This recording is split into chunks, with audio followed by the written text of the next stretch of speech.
इसी के दिन भगवान सुतल लोक से जाग करके इस भूधरा पे आते हैं और इस भूधरा पे आकर के माँ भगवती वृंदा के साथ उनका सुंदर विवाह होता है जो हम लोगों ने कल किया था। तो सबसे पहले तो आप सभी बधाई के पात्र। जो उत्सव कल मनाया गया उसने एक हिस्ट्री कायम की है, तो उसमें सभी को बहुत बहुत बधाइयाँ, बहुत बहुत धन्यवाद धन्यवाद। कहा केवल बसंत में नहीं, हर जगह जो है चर्चा हो रही है कि भैया तुलसी विवाह हो तो ऐसा हो, है ना। हमारे कई मित्र प्रेमी जो है दूर से भी आए थे, कोई पागल कहीं से, लेकिन सभी बहुत तारीफ कर रहे थे। इसमें सबसे पहले तो हमारे मुख्य यजमानों की भूमिका रही बढ़िया और सभी से आप सभी का बहुत बढ़िया भूमिका निभाई, सभी ने अपना जिम्मेदारी निभाई, तो सभी के लिए बहुत धन्यवाद। सत्यनारायण कथा करते हैं, सबको याद ही है वैसे, देखिए सूक्ष्म रूप सुना रहा हूँ मैं। नारायण नमस्कृत्यं नरं चैव नरोत्तमा देवीं सरस्वतीं व्यासतो देवमुदीरयेत्। एकदाने विसारण्ये ऋषया शौनकादया प्रभक्षुर्मुनयः सर्वे सूतं पौराणिकं खलु। कहा कि एक समय की बात है कि नैमिषारण्य क्षेत्र में 88,000 शौनक आदि ऋषि विराजमान। सूत जी से प्रश्न करते गए, सूत जी महाराज कि आपने हर पुराण हर कथा में सुनाई है, लेकिन कथाओं में पुराणों में बड़ा लंबा विस्तार दिया हुआ है ना। कार्तिक माता में सुना उसमें लंबा विस्तार है, लेकिन सूत जी को ऐसे उपाय बताइए कि जो जिसको करने में समय कम लगे लेकिन उसका फल बड़ा अधिक हो। तो कहा कि सत्यनारायण व्रत कथा का नियम बताया गया, उसकी विधि बताई गई। सूत जी कहते हैं कि जो भगवान नारायण ने नारद जी को बताया मैं वो आपको बता रहा हूं। कहा कि एक बार नारद जी पूरे संसार में घूमते घूमते पृथ्वी लोक में पहुंचे। पृथ्वी लोक में आकर के जब यहाँ की दशा देखी तो उनको बड़ा दुख हुआ।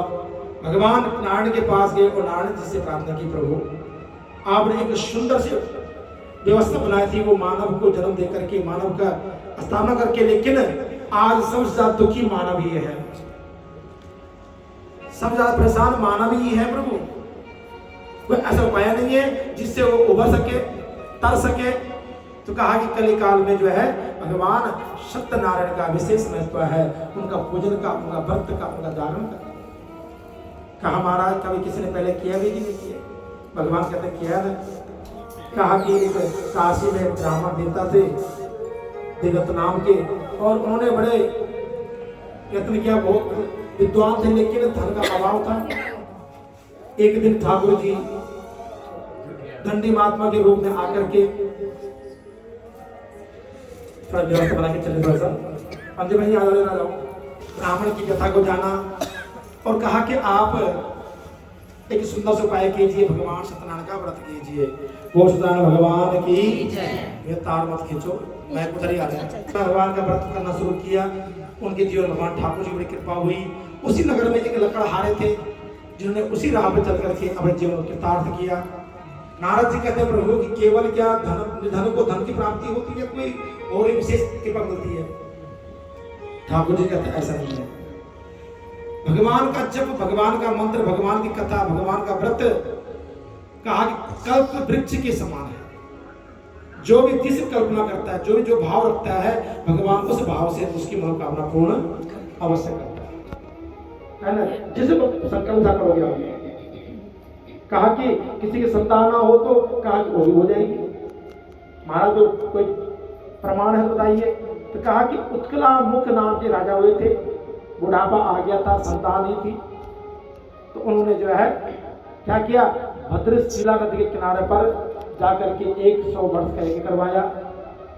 उस यज्ञ के बीच में एक साधु नाम के दंड राजा पहुंचे, उन्होंने कोई संतान नहीं थी। उन्होंने उपाय पूछा, घर आके अपनी पत्नी लीलावती से कहा कि देवी अब तुम्हें घबराने की जरूरत नहीं है, हमें उपाय मिल चुका है, जब कोई संतान हमारी होगी उस दिन हम भगवान सत्यनारायण जी का यज्ञ करेंगे।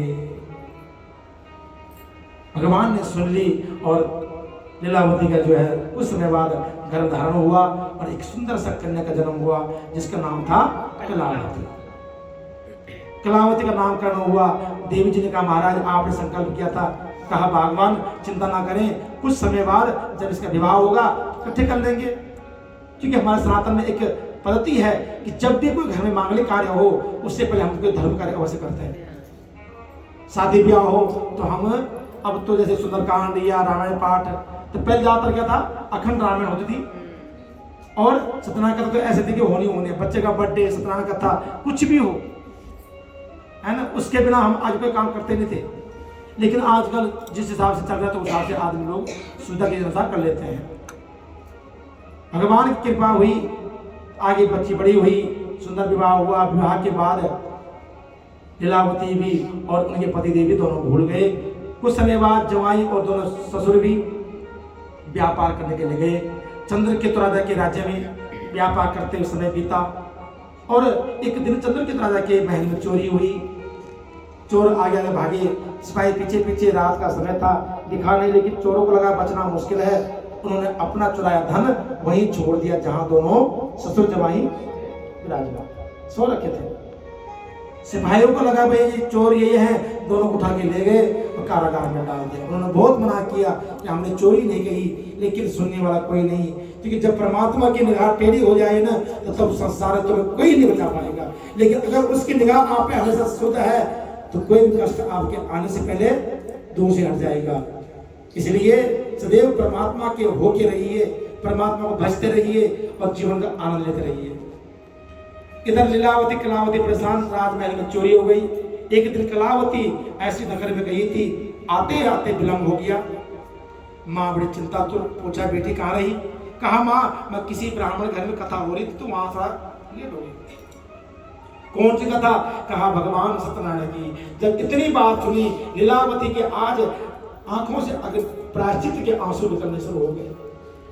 बहुत रोई बेचारी और प्रार्थना की नारायण न जाने कौन सी भूल ऐसी पड़ गई, बुद्धि में क्या फिर गया, हमसे गलती हुई में क्षमा कर दीजिए। हमने इतना बड़ा संकल्प किया लेकिन वो संकल्प पूरा नहीं कर। कल प्रातः होते ही हम दोनों बेटी और हम उसकी माँ जो भी हमारे पास है धन उसके सामर्थ्य अनुसार यज्ञ शुरू कर देंगे। अगर ब्राह्मण को बुलाया गया, कुटुंब वालों को बुलाए गए, सभी के साथ बैठ करके यज्ञ शुभारंभ हो चुका है। व्रत शुरू हो चुका, रात को जागरण शुरू हो गया धीरे धीरे। और प्रार्थना यही ठाकुर से कि मेरे पति और दामाद जहां कहीं भी हो वापिस लौट आए। कहा कि स्त्री जीवन में सबसे बड़ा सुख है उसका पति सुख। पति साथ में चाहे वो 2 रुपए कम क्यों ना कमाता हो, लेकिन वो है तो उसका जीवन सब कुछ है। उसकी खुशियां है, उसका मांग का सिंदूर है, उसके जीवन का मंगल ही मंगल है।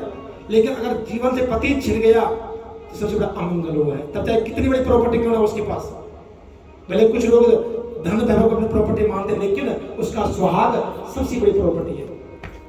कभी भी देखना जब सुहाग जीवन जिंदा हो ना उसका चेहरे का नूर अलग ही होता है, चाहे ध्यान मजदूरी करता हो, लेकिन चाहे अरबपति क्यों ना, अगर पति चला जाए तो चेहरे की रौनक ही खत्म हो जाती है ना। तो उसने आज कुछ नहीं मांगा ठाकुर से, अपना पति का आह्वान मांगा, ठाकुर जी उनकी वापसी करा दीजिए बस। ठाकुर जी ने सुनी, माफ किया और उसी रात को चंद्रकेतु राजा के सपने में गए और उन दोनों को छोड़ने के आदेश दिया। उन दोनों ने वहां से उनको छोड़ा। वापसी में जब भगवान ने उनकी परीक्षा ली, पूछा कि क्या है आपके नाव में? कहा हमारा कुछ नहीं, बेल पत्ते भरे पड़े हैं। भगवान ने कहा तथास्तु, कल्याण हो तुम्हारा। भगवान वहां से अंतर ध्यान हुए, बाद में देखा कि सच में नाव में पत्ते भर गए। भगवान से माफी मांगी, ढूंढते ढूंढते 1 साल बीत गया। भगवान ने उनको माफ किया और उसके बाद अपने घर की ओर आए। जब घर की ओर बढ़ रहे थे तो नगर में पता लगा कि महाराज आ रहे हैं। दोनों देवियां खुशी का ठिकाना नहीं है, दोनों पूजा से फटाफट उठ के भागी और अपने पति के दर्शन के लिए। लेकिन पिता के दर्शन तो हुए, लेकिन बिटिया को अपने पति के दर्शन नहीं हो पाए। बेचारी घोर होती हुई और ठाकुर से ये प्रार्थना, परमात्मा मैंने कौन सी भूल कर दी? मेरा विवाह हुआ, पति प्रदेश को चले गए, आज वापसी थी लेकिन आज दर्शन नहीं। से लगता मुझे मेरे भाग्य में ही पति सुख नहीं, मैं ही कोई अभागन हूं, मैं भी आज सती हो जाऊंगी, मेरा जीना बेकार है। इतने में आकाशवाणी हुई कि देवी तुमने भगवान का प्रसाद का त्याग किया है। कहीं भी जाओ, मंदिर जाना है, गुरुद्वारा जाना है, यात्रा करनी है, पूजा करवानी है, लेकिन प्रसाद लिए बिना नहीं। कई बार हम लोग धक्के मुक्की में चलो जो हो गया दर्शन हो गए, बढ़िया कोई नहीं, प्रसाद से रोज खाने होता ना, रोज ही खाते प्रसाद नहीं। चाहे एक पंडित जी के हाथ से एक फूल ही क्यों न मिले आपको, चरणामृत क्यों न मिल जाए, वही बोलते हैं। ध्यान रखना, भगवान की ऐसी कृपा हुई, वापिस गई, भगवान का चरणामृत दिया, वापिस आए तो पति के दर्शन पाए। बोले भक्त वत्सल भगवान की जय, नारायण भगवान की जय। और सभी परिवार के साथ अब यज्ञ शुभारंभ हुआ, जीवन आनंद में जीने लगे। इधर एक दुर्गंध्वज नाम के राजा थे, उन्होंने भी जंगल में शिकार करने गए, शिकार तो मिला नहीं, लेकिन बच्चे बैठे थे, वो पूजा कर रहे थे, कथा सुना रहे सत्यनारायण की। देखा कि राजा बैठा है पत्थर के ऊपर, उन्होंने प्रसाद दे दिया, लेकिन राजा को घृणा आई तो बच्चों के हाथ से प्रसाद, कहाँ ग्वाल बाल के बच्चे, कहाँ में राजभोग खाने वाला बंदा, और प्रसाद वही छोड़ दिया पत्थर के ऊपर। घर आया तो देखा महल में आग लगी हुई है, बेचारा बहुत रोया और वहीं पर बेहोश हो गया। जब मूर्छा खुली, अंतर आत्मा से आवाज आई, राजन तुम इन बच्चों की सेवा पे शंका किया? अरे बच्चे साक्षात भगवान के स्वरूप होते हैं, भगवान के अवतार माने गए हैं। शास्त्र वेद पुराण भी 12 वर्ष के बच्चे तक जो है उनके पाप और पुण्य काउंटिंग नहीं करता। तो राजा है, तो अपने बच्चे, ये तो प्रजा क्या होती है, बच्चे के समान होते राजा के लिए। राजा वापस गया, उन बच्चों से माफी मांगी, कहा कि जो कथा आप सुन रहे थे आपस में, मुझे भी सुनाइए। और बच्चों ने जो है, जो घर वालों से सुनी थी, दादी दादी से, माँ से, फूफू से, बुआ से, अब तो कथा सुनाते ही नहीं है दादियाँ, सुनाते कथा सुनाते दादियाँ बच्चों को। हाँ, ये सही बात है, इस बात कोई है ना, अंजू बहन जी के लिए ताली हो जाएगी। इनका पोते में वो है संस्कार, शुरू से मंत्र आता था, हर हर महादेव, ओम नमः शिवाय। आज उसकी चैनल बना हुआ है यूट्यूब में भी और इंस्टाग्राम पे भी, उसकी वीडियो देखना, धार्मिक वीडियो होती है उसकी। तो ये संस्कार माँ से मिलते, दादी से मिलते हैं। हमारे बच्चों को भी सब आता है, गायत्री मंत्र होना चाहिए, होना चाहिए। संस्कार के बिना कुछ नहीं है, संस्कृति जिंदा रखनी है तो संस्कार दीजिए अपने बच्चों को भी, पोतों को भी, हमारी परम जिम्मेदारी वही है। तो कहने का भाव यह है कि बच्चे में भगवान का अवतार माना गया। तो उन्होंने कथा सुनाई, राजा घर आया तो देखा तो घर में कोई आग नहीं, कोई कुछ नहीं है, सब कुछ संपन्न है। नारद जी कहते प्रभु ये कथा तो ठीक है, नहीं बताओ क्योंकि कुछ उदाहरण भी हुआ कि नहीं हुआ, आप कथा बहुत आगे ले गए, लेकिन जिन जिनके पास कृपा के जिन्होंने उपाय किए, कथा की, ये क्या किया? भगवान नारायण कहते नारद जी सुनो, सबसे पहले मैं ब्राह्मण कथा सुनाई ना, वो ब्राह्मण कोई छोटे मोटे नहीं, द्वापर युग में भगवान की कृष्ण की भक्ति को प्राप्त करने वाले और 2 लोक का ऐश्वर्य पाने वाले कौन थे? सुदामा जी थे। उन्हें सुदामा जी महाराज की, क्योंकि धन का भी एक समय होता है, जो हमने तुमने सबने पूजन में किया ना। मैं कल विवाह करके ना घर आया जब ना, तो मैं ऐसे बाहर बैठा था सोफे पे और थोड़ा ऐसे हार आए, तो देवे क्या हुआ, तो सुना नहीं मिलना, थोड़ी सी म्यूजिक की आवाज प्लीज। मैंने मन में एक भाव आ रहा कि मेरे कौन से पूजन कर्म है ये। कहा कि जितना मुझे मालिक ने दिया उतनी मेरी औकात नहीं, ये तो कर्म है मेरे दाता की, वरना मुझ में ऐसी कोई बात नहीं। आप में बहुत गुण है, तभी तो सब ठीक है। तो वो भाव जब मन में आ रहा था, इसीलिए आ रहा था कि यार क्या किया हमने। फिर हम कई बार शास्त्र के जो प्रवचन होते, शास्त्र जो लिखा हुआ है, फिर वो याद आता है सच में नहीं कि पूजना कोई कर्म किया वो आज खा रहे हैं, लेकिन जो आज करेंगे वो आगे खाएंगे। कुछ लोग कहते हैं, आज के बच्चे कहते हैं कि कल किसे देखा, लेकिन कल ये देख रहा है, प्रत्यक्ष प्रमाण है ना। तो ये भाव रखे जीवन में कि जो हमने करना है भगवान के आगे और भगवान को आगे रख के करना है, वो हमारे कर्मों को साक्षी है। हमें कुछ नहीं चाहिए प्रभु आपके कर्म से, बस आपकी कृपा चाहिए। मैंने कहा ना कल कि भगवान से कुछ मत मांगिए, भगवान से भगवान को मांग लीजिए। अगर प्लॉट तुम्हारा होगा तो प्लॉट में मकान बनाओ, चाहे ऑफिस बनाओ, चाहे मंदिर बनाओ, सब कुछ तुम्हारा ही है। पेड़ ले लोगे तो सब कुछ फल भी, पत्ते भी, पुष्प भी सब हमारे ही है। तो भगवान से भगवान को मांग लीजिए, उसकी भक्ति मांग लीजिए, सब कुछ मिलेगा। तो भगवान कहते हैं कि सुदामा जी ने तपस्या करी, ठाकुर जी नाम बजा तो 2 लोग का ऐश्वर्य पा लिया। यहाँ तक कि भगवान रोड पे आने वाले थे, वो तो सत्य रुक्मणी जी ने हाथ पकड़ लिया, प्रभु क्या कर रहे हो, कुछ दिन बाद तुम भी घूमोगे थैले लेकर के, चावल मांगते फिरोगे। देखो पत्नी गृहिणी से वो घर बनाती है, उसको बहुत चिंता होती घर बनाने की, ठीक है ना। और दान पुण्य भजन कीर्तन सब में आगे है। हमारे भाई लोगों को खाली इकट्ठा किया लोग के भी ऊपर चली है, लेकिन लक्ष्मी हर जगह अपनी भूमिका निभाती है और वो आप सभी लोग जानते हैं। आगे चल करके जो लकड़हारा था, कहा कि वो गोराज भील बना, त्रेता युग में भगवान राम का सखा बना, और क्या नाम था उसका, निषाद राज।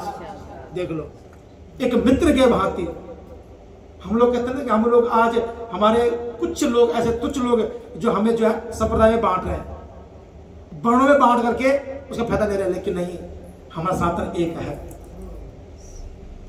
ब्राह्मण क्षत्रिय वैश्य शूद्र, ये 4 धर्म के मूल स्तंभ हैं। अरे छत की 4 दीवार ना होती, एक बार टूट जाए तो टिक पाएगा? क्या टिक पाएगा? लेकिन हम लोगों को हमेशा ये ध्यान रखना कि चारों जो वर्ण हैं ये हमारे मूल स्तंभ हैं धर्म के। और 4 पुरुषार्थ भी है, धर्म अर्थ काम मोक्ष, तो ये हमसे अलग नहीं है, हम सारा एक परिवार है। हाँ, व्यवस्था अलग अलग दी हुई है सबको, कि सारे एक काम करेंगे तो व्यवस्था चल पाएगी। अब पति का काम है कमाना, पत्नी काम क्या, उसको संवारना, बेटे काम क्या, पढ़ाई करना, बेटी काम क्या, पढ़ाई घर को संवारना। अब सब अब घर का जेंट्स झाड़ू पोछा भी मारे बेचारा, कमाए भी, तुम्हें बना खिलाए भी, हो पाएगा क्या? इसीलिए भगवान ने ये 4 वर्ण की 4 व्यवस्था बनाई थी, लेकिन भेद किसी में नहीं किया है। इसलिए आगे भी सभी को यही मैसेज है जीवन में कि कभी किसी वर्ण में भेदभाव नहीं करना, सबको संग लेके चलो, चाहे छोटा हो, चाहे बड़ा हो, गरीब हो, अमीर हो, भैया हमें सबकी जरूरत है। जब एक सूत्र से बनेंगे तब एक माला बनेगी, और तब बोले राम राम 1, राम राम 2, राम राम 3 है। पर 108 के बाद अलग करोगे क्या हो गया? इसे सबको साथ ले चलो, बोले वहां के बिहारी लाल की। आगे चल करके उत्कला राजा ये क्या था, वो इस जन्म में तो नहीं, लेकिन अगले जन्म में वो राजा दशरथ बने, अयोध्या के राजा बने। अब उनके घर में साक्षात भगवान राम जी नारायण अवतार लेके आए हैं। बोले राघवेंद्र सरकार की। अकेले नहीं आए, शेषनाग जी, भरत जी, सब अलग अलग देवताओं के अवतार पूरा परिकर लेके आए हैं। मैंने कहा ना, उसकी भक्ति तो करिए, वो सब आएंगे, सब कृपा करेंगे, धन कुबेर जी करेंगे, लक्ष्मी जी करेंगे, सब कृपा करेंगे। जो मनो महाराज हुए थे वो भी राजा जो है स्वयं हुए थे, उन्होंने कृपा से जो है आज हम मनुष्य की संतान कहलाते हैं। और साधु नाम के जो वैसे राजा हुए थे, उन्होंने भगवान कृष्ण की भक्ति की थी और अपने पुत्र को भगवान को अर्पण किया था। तो कहने का भाव ये कि भगवान की कथा कभी भी निष्फल नहीं होती है, भगवान ने व्रत किया, भजन कीर्तन कभी निष्फल नहीं होता है। तो इस कार्तिक मास में जो भी आपने व्रत किया है, पूर्णमासी से शुरू किया था हमने और पूर्णमासी को समाप्त किए थे। खीर के प्रसाद शुरू किया था और आज भी खीर बनती है वैसे पूर्णमासी, है ना। तो घर का खीर बनाना आज, चाहे घर में चाहे मंदिर में किसी ब्राह्मण को खीर देके आना प्रसाद के रूप में, समय निकालना, चाहे अभी चाहे शाम को सूर्य अस्त से पहले पहले जरूर कर देना, ठीक है ना, क्योंकि खीर का प्रसाद विशेष काले पूर्णमासी को। तो सबसे पहले तो बहुत बहुत शुभकामनाएं आपको। जैसे भाव से ही जिस संकल्प से आपने ये व्रत किया है, मैं ठाकुर से प्रार्थना करूंगा कि आप सबकी मनोकामना पूर्ण हो, आपके सबके मनोरथ पूर्ण हो। ओम सर्वे भवन्तु सुखिनः, सर्वे सन्तु निरामयाः, सर्वे भद्राणि पश्यन्तु, मा कश्चित् दुर्भाग् भवेत्। आइए 2 पंक्ति जरा भगवान से प्रार्थना करते हुए आइए श्री प्रार्थना करें। ओ मैं तो जपो सदा तेरा नाम, दयालु दया करो। मैं तो जपो सदा तेरा नाम, दयालु दया करो। मैं तो जपो सदा तेरा नाम, दयालु दया करो। मैं तो जपो सदा तेरा नाम, दयालु दया करो। ओ दया करो प्रभु, दया करो, दया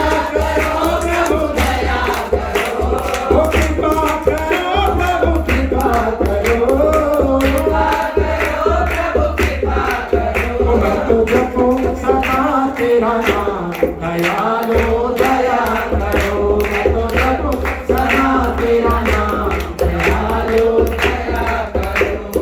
और क्या मांगना है? ओ भजन कीर्तन गाऊं तेरा, भजन कीर्तन गाऊं तेरा, भजन कीर्तन गाऊं तेरा।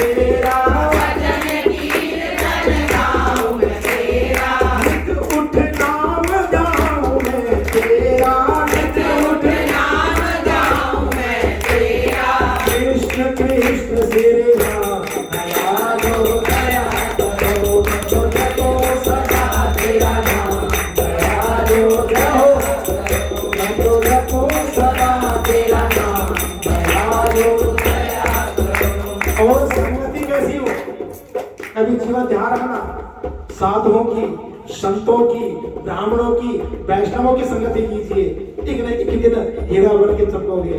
साधु संत की संगत देना, साधु संत की संगत देना, साधु संत की संगत देना, साधु संत की संगत देना, नाम अपने की रंगत देना, नाम अपने की रंगत देना, मुझे दास बनन घन श्याम दयालु दया करो, मुझे दास बनन घन श्याम दयालु दया करो। मैं तुझको सदा तेरा नाम दयालु दया करो, मैं तुझको सदा तेरा नाम दयालु दया करो। ओ द्वार खड़े हैं भक्त तुम्हारे, अपनी दया के खोलो द्वारे, ओ पूर्ण हो सबका दयालु दया करो, ओ पूर्ण हो सबका दयालु दया करो। मैं तो जपो सदा तेरा नाम दयालु दया करो, मैं तो जपो सदा तेरा नाम दयालु दया करो, मैं तो जपो सदा तेरा नाम दयालु दया करो। एक बार सभी हाथ आइए, अब बोलिए। मैं तो जपो सदा तेरा नाम दयालु दया करो, मैं तो जपू सदा तेरा नाम दयालु दया करो। बोले भक्त वत्सल भगवान की